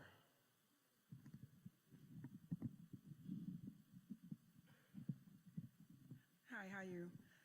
Just Hold on for 1 second. We're going to get all four lined up. So we don't have anyone else add to our line. All right. Got three. One more. We got four. Dr. Logan. All right. Okay, I'm looking at solar at my home, and the battery pack Yes, ma'am. is very expensive. Yes, ma'am. So, what do you have that's going to be less expensive to even having the battery pack with the solar? Because just having the solar, I understand the bills because I've had all that done. But if the lights, if everything goes out, you don't have the battery pack to back it up, you're in the same situation that you're in if, you know, if all the lights go out. Yes, ma'am. So how are the battery packs on this? So we are looking specifically to the church and to our church buildings, not residential, but we can point you to resources that are available for homeowners. There are some resources that are available for homeowners that will allow you to apply for some grants that can help underwrite the costs of the battery backup, which you're speaking of. Right, right. What we have specifically been working with is more so on the commercial side, which is the churches and how that looks. So I don't have that information, but if you would give me your information, we will get back to you on residential in terms of battery backup. Okay. There are a lot of different options, and there are a lot of different ways, but as you suggested, the biggest part is the battery backup. Yeah, it is. Okay. And just one more question. Even with the church, would you still be able to claim that on your income tax to get this big rebate? Is that still in? Or will the church be able to do that? So the church will not be claiming rebates on their taxes, but what they have is grants to undercut the cost of what it's going to cost. Okay. What we're hoping to do, and I say hope, no promises, what we're hoping to do is that through this program, we can make sure that it doesn't cost the local church anything to have solar panels in place. Okay. All right. Thanks. Yes, sir. I'm serving in the great metropolitan community of Homerville, Georgia. Yes, sir.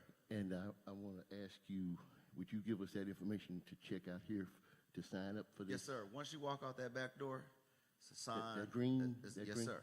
Okay. Just scan this QR code, Uh-huh. and once you scan it, it's gonna ask you for your information, and it's gonna populate all of it. And once we populate all the information, we'll begin making calls next week to be in touch with each local church or each person that put it to signed up. All right. And while I'm here, the insurance company that we had just called us, and they told us that they want to go up on our premiums. They also want to go up from deductibles from $1,000 to $5,000 a month. And this is not in a growing community. There are less than 2,500 people in the whole city of Homerville. So it's not like the income is also automatically going to jettison of the people whom we have. We're working to help young boys, 9 years old and down, to have self-esteem in school and be confident. Right. But the astronomical rate of increase, and they blamed it on the storms. Right. So this will certainly help us to try to make sure that we have clean energy. Right, and let me add this, I failed to mention is that the purpose and the plan for the Clean Energy Hubs is to produce income for the local church. Yes, sir. From the EV charging stations. As we know that persons who have electric vehicles do not have to pay for gas, but if they have to go to a charging station, they have to pay to charge their vehicles. And so that is a revenue that comes from that. And the revenue that comes from that, a portion of it will go back to the local church if they have the electric charging stations at the local church. Thank you. As well as there are some, Georgia Power has not has not accepted buying back the power from the grid, but there are some EMCs who actually are buying back the power from the grid. And so that depends on where you live and where you're located. They will, if you have excess energy from your solar panels, they will buy back that excess and use it and convert it over to clean energy so that it can be placed on the grid. So that's a possibility for a church? Yes, sir. Yes, sir. To be able to sell excess energy for the income to the church? If you have the solar panels on your church and you have the energy available. Yes, sir. Thank you, thank you, No thank problem. you. Yes, sir. Good morning, and thank you, my pastor. Hello. I really appreciate what you're doing in this project that helps us see the possibilities, thinking differently and living differently. The feasibility study that you refer to, what is the cost to the church? Is there a cost to the church? There's no cost to the church for a feasibility study. And the size of the church? Does not matter. As you saw, the churches that I named, Turner Chapel, Marietta, that's one of our largest churches. We talk New Bethel, it's a medium-sized church, and Prospect A.M.E. Church in Fortson is one of our small churches. And so when you speak to the goal of accessing or involving 100 churches, is that inclusive of the other denominations? No, that's inclusive only of the 6th Episcopal District. Okay, so it's going to be basically first come, first serve in terms of how we sign up for. How you sign up and your availability of getting the information needed. Okay. If the local congregation does not turn back in the information, we don't have a large staff where we can continue to call and run Right. down the pastor or the person that's in charge. So we will probably go to the next name. Okay, all right. And so there's no cost. It's just a matter of being engaged and intentional in your participation. Yes, ma'am. And making sure you have the resources, the personnel resources. Yes, ma'am. Thank you so much. And it doesn't require a whole lot of personnel resources. Again, it's pulling your power bill. We may ask for pictures. We may ask for certain things that are required to get the feasibility study on the way. What helps us is that we don't have a large staff. We're volunteering right now. And so with that being said, if a local church doesn't help us out, then that means someone has to get in their car, drive to that location, and pull all of that information. Okay.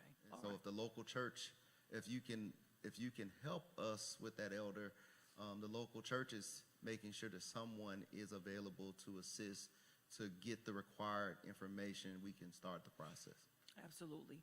Okay, and then just going back to what my sister said a minute ago about the private side, the home residential side, there are other resources, because I did check out Green the Church, and their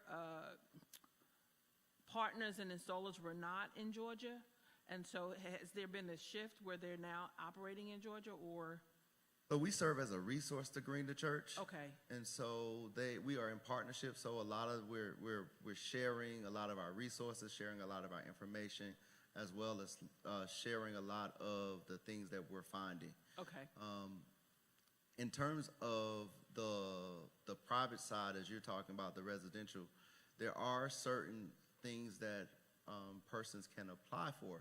For example, if you live in the rural area, USDA has a lot of money that has been set aside for persons who live in a rural area with land. And so that may be a perfect place to do the battery backup.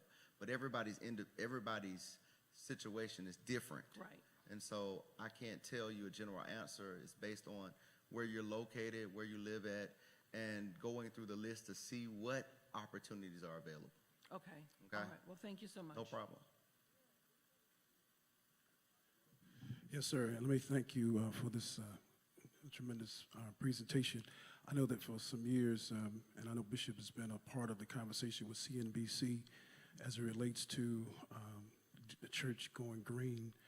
And I think this is an amazing opportunity to not only look at our decreasing our carbon footprint, but I'm wondering to what extent we'll increase the black footprint in the sense of ensuring that black contractors and that there are training programs for our young people who will help to learn about this industry. It is the future, to be on the cutting edge of the technologies that will be utilized, to be a part of the implementation plan, to make sure that the funds that are generated through this transactional process help to lift up our own children and give them the skills, open businesses or what have you, so that we see them installing the panels, we see them installing the stations, the charging stations, and so that there's a kind of a thrift that's a part of what African Methodism is about. We see the reciprocity and the economy within our own culture and community. So I just, kind of look at that as a blueprint for the black print. And then I don't know to what extent there's a mapping out of our real estate. We have abandoned properties that could possibly, I don't know the particulars, but could be solar stations or fields. We have the solar farms, exactly.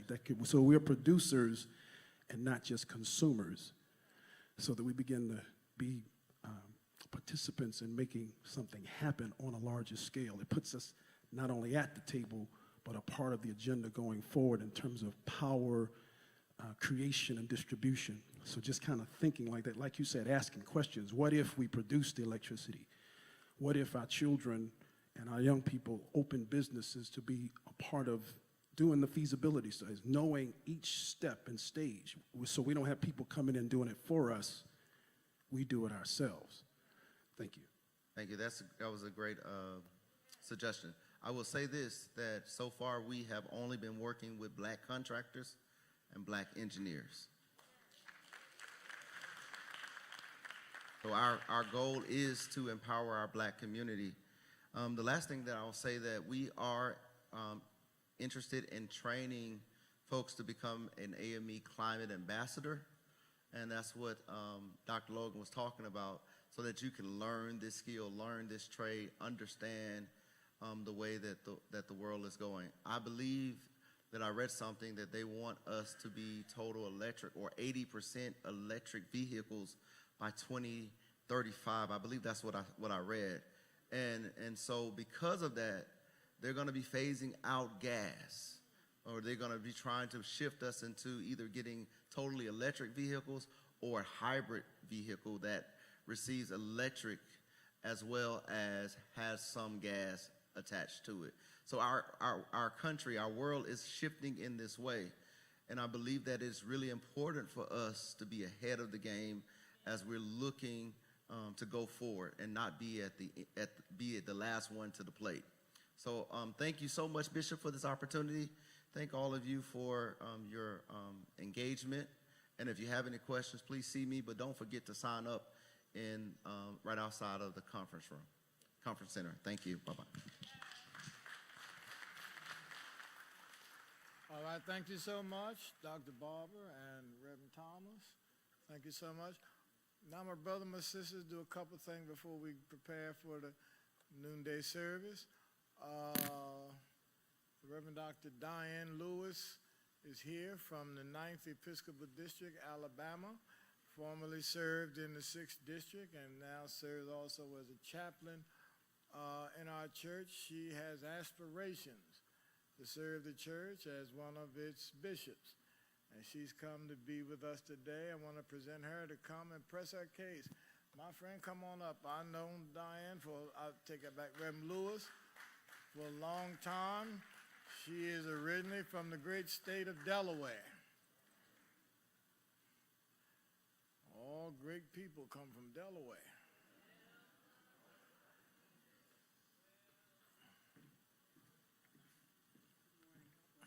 How you doing? Good seeing you, my friend.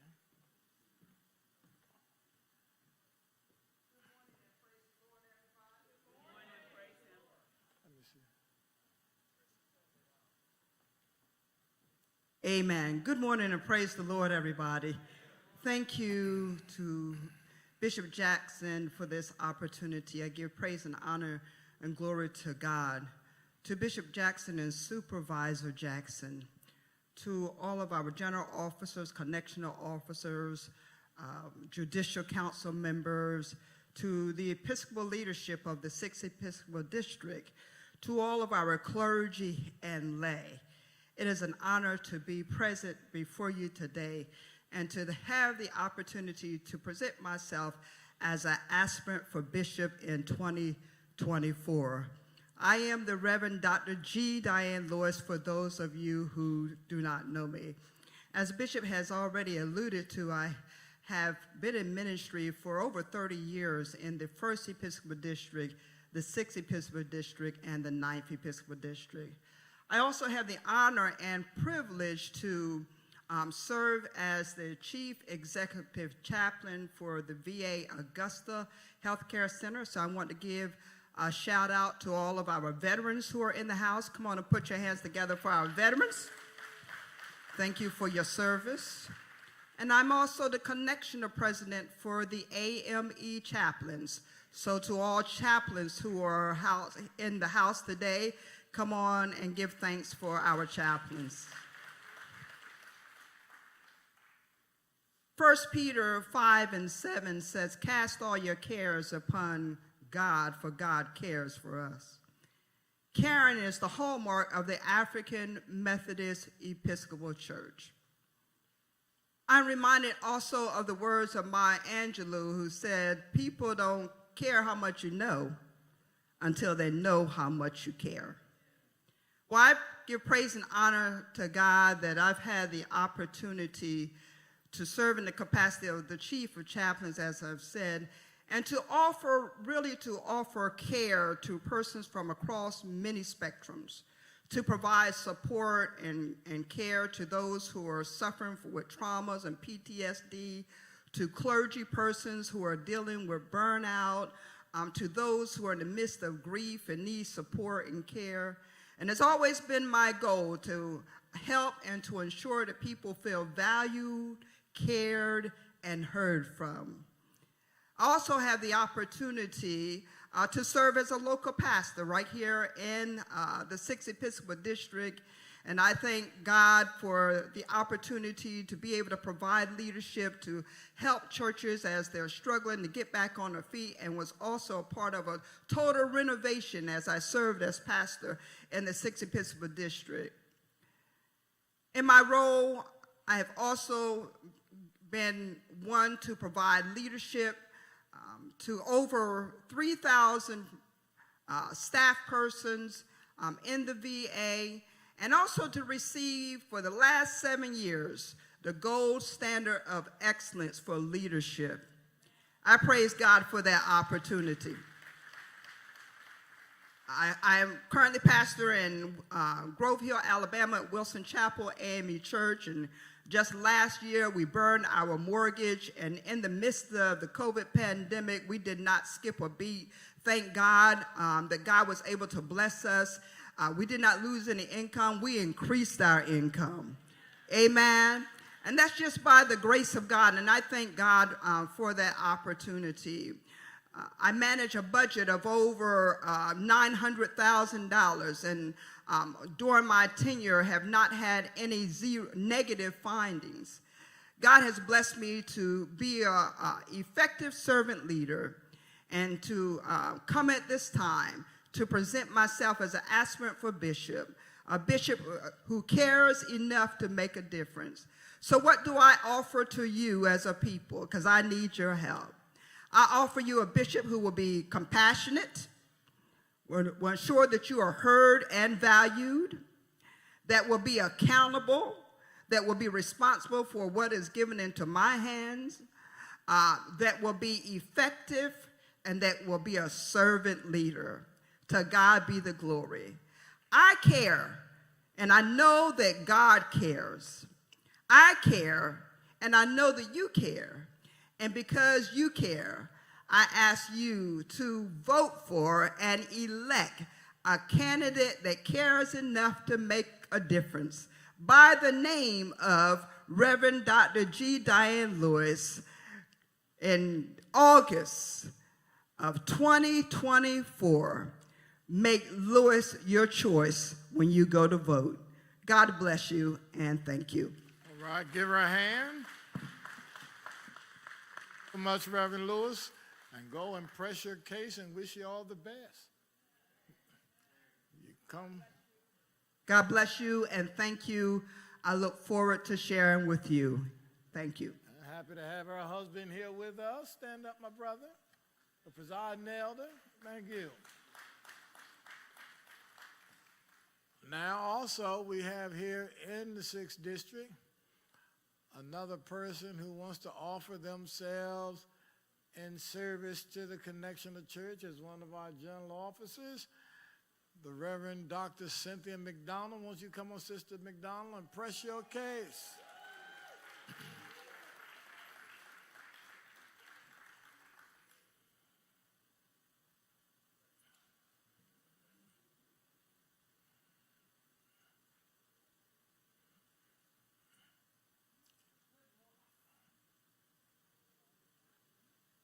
Push it up.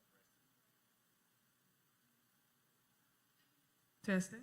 Good morning, everyone, and blessings to everyone this morning. Bishop Jackson, Supervisor Jackson, presiding elders, and all of my colleagues and family here at the 6th Episcopal District. My name is Dr. Cynthia Parnell McDonald, and I'm very happy to present myself as a candidate for the position of historiographer, Director of Research and Scholarship, and editor of the A.M.E. Review. And so my connection to the A.M.E. Church runs deep. As a lifelong member and as a third-generation A.M.E. pastor, currently pastoring at Cosmopolitan A.M.E. Church, amen.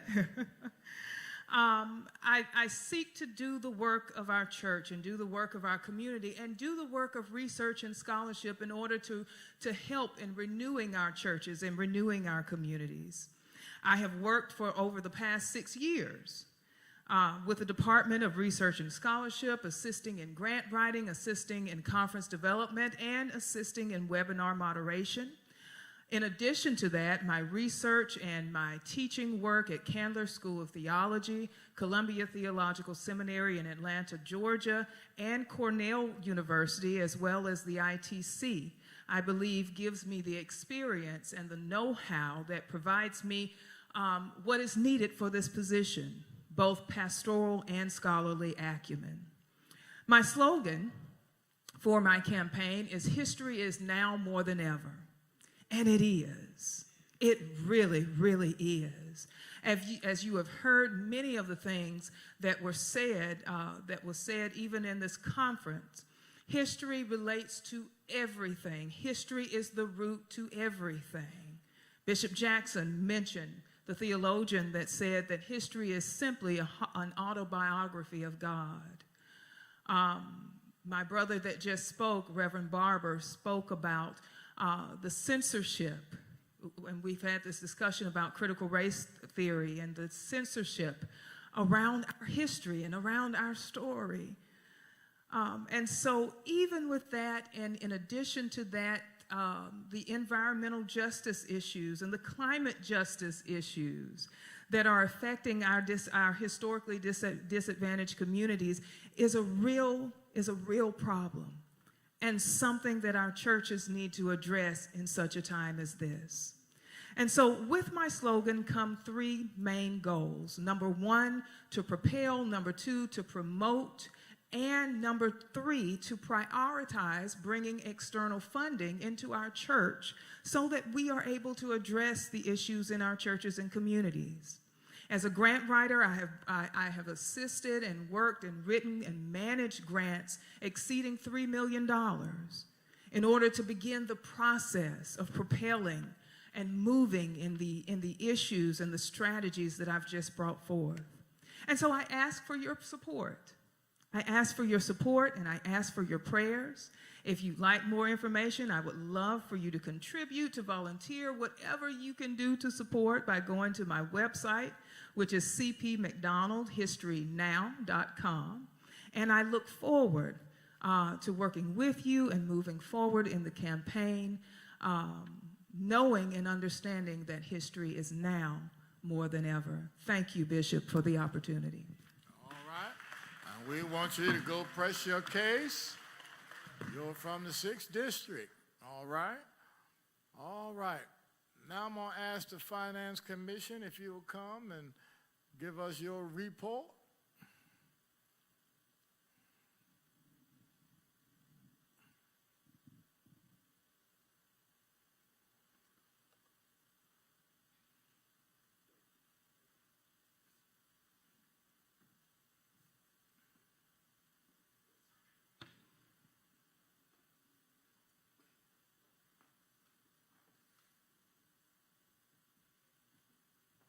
To Bishop Jackson, Supervisor Chrissy Davis Jackson, Esquire, to Presiding Elder Brinson and the Presiding Elder Councils, to the host Presiding Elder, to the host pastor, and to all of you that make up this 6th Episcopal District.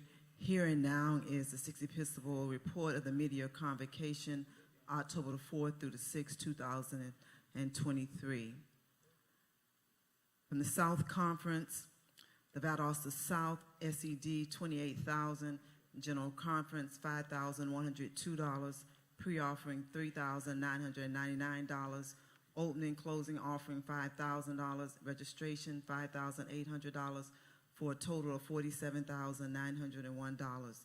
Donaldsonville West SED, $10,650.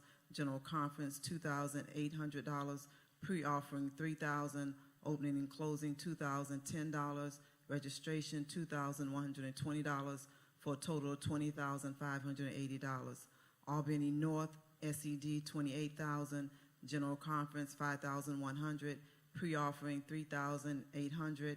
Opening and closing, $4,600. Registration, $5,750, for a total of $47,250.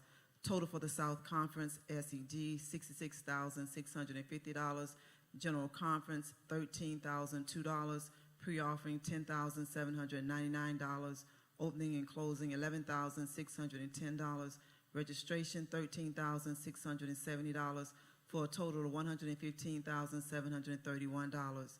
The Southwest Conference, the Eastern District SED, $39,464.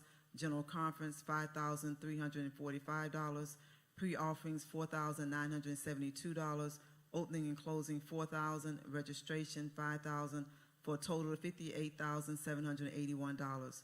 Central District SED, $36,302. General Conference, $4,251. Pre-offerings, $4,416. Opening and closing, $2,000. Registration, $3,000, for a total of $49,969. The total for the Southwest Conference SED, $75,766. General Conference, $9,596. Pre-offering, $9,388. Opening and closing, $6,000. Registration, $8,000, for a total of $108,750. The Old Georgia Conference, Savannah North SED, $34,468. General Conference, $4,240. Pre-offering, $6,100. Opening and closing, $3,400. Registration, $4,250, for a total of $52,458. Savannah South SED, $33,514. General Conference, $4,895. Pre-offering, $4,778. Opening and closing, $4,400. Registration, $5,500, for a total of $53,087. Savannah Central SED, $28,740. General Conference, $3,610. Pre-offering, $4,055. Opening and closing, $4,000. Registration, $4,650, for a total of $45,055. Total for the Old Georgia Conference SED, $96,722. General Conference, $12,745. Pre-offering, $14,933. Opening and closing registration, $11,800. Registration, $14,400, for a total of $150,600. Augusta Conference, the Augusta North SED, $25,996. General Conference, $3,255. Pre-offerings, $5,700. Opening and closing, $3,800. Registration, $2,050 for a total of $40,801. Augusta South Conference, District SED, $30,796. General Conference, $4,437. Pre-offering, $5,275. Opening and closing, $3,400. Registration, $4,250 for a total of $48,158. Total for the Augusta Conference, SED, $56,792. General Conference, $7,692. Pre-offering, $10,975. Opening and closing, $7,200. Registration, $6,300 for a total of $88,959. The Macon Conference, Macon South, SED, $27,576. General Conference, $3,952. Pre-offering, $2,405. Opening and closing, $4,000. Registration, $5,200 for a total of $43,133. The Macon East, SED, $36,017. General Conference, $4,604. Pre-offering, $4,888. Opening and closing, $5,200. Registration, $6,500 for a total of $57,209. The Macon North, SED, $20,019. General Conference, $4,052. Pre-offering, $3,836. Opening and closing, $4,000. Registration, $4,000. Others, $5,000 for a total of $40,907. Total for the Macon Conference, SED, $83,612. General Conference, $12,608. Pre-offering, $11,129. Opening and closing, $13,200. Registration, $15,700. Other, $5,000 for a total of $141,249. The Atlanta Conference, the Atlanta East, SED, $62,325. General Conference, $8,000. Pre-offering, $4,775. Opening and closing, $4,400. Registration, $5,500 for a total of $85,000. Atlanta North, General Conference, $79,474. General Conference, $6,943. Pre-offering, $6,000. Opening and closing, $4,000. Registration, $5,000 for a total of $101,417. The Atlanta South, SED, $70,496. General Conference, $7,528. Pre-offering, $4,800. Opening and closing, $4,800. Registration, $6,000 for a total of $93,624. The Atlanta West, SED, $46,000. General Conference, $4,302. Pre-offering, $3,600. Opening and closing, $3,100.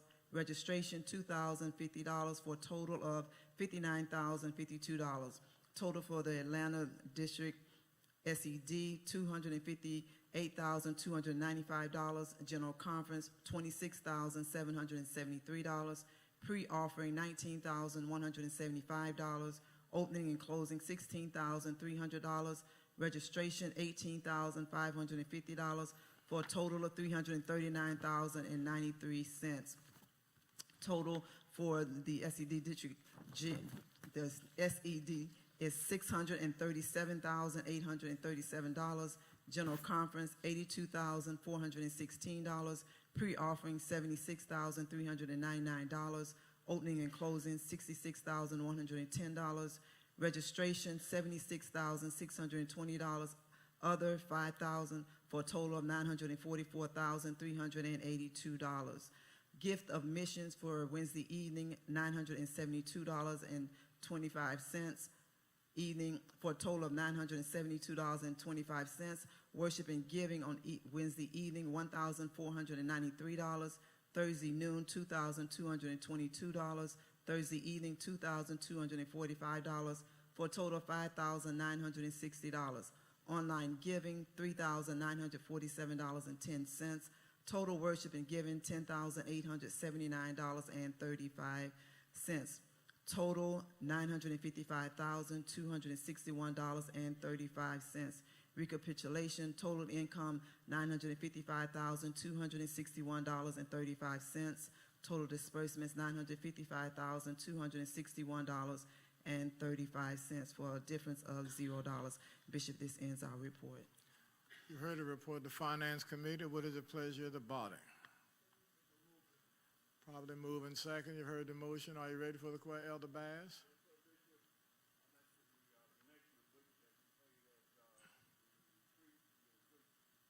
All right.